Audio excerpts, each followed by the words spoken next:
Hello hi friends అందరు ఎలా ఉన్నారు? Welcome to Tanvi kitchen blogs. ఈరోజు రెసిపీ వచ్చేసి ఆలు కుర్మా విత్ పూరి ఎలా చేసుకోవాలో చూపిస్తున్నాను. దానికోసం ముందుగా ఒక గిన్నె తీసుకొని దాంట్లోకి ఒక కప్పు మైదా, ఒక కప్పు వీట్ ఫ్లోర్ తీసుకొని టేస్ట్కి తగ్గట్టు సాల్ట్ అయితే వేసుకొని వాటర్ అయితే యాడ్ చేసుకొని చపాతీ పిండిలో కలుపుకొని పక్కన పెట్టుకోవాలి.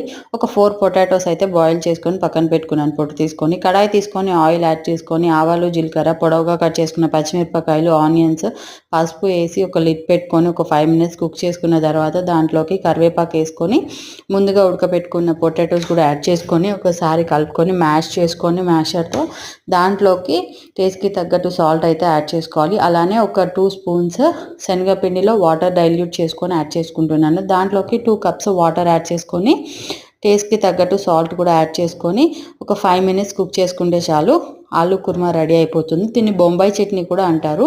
పూరి అయితే చేసేసుకొని సర్వ్ చేసుకోవటమే. Simple and easy recipe. Try చేసి కామెంట్ చేయండి. Thank you.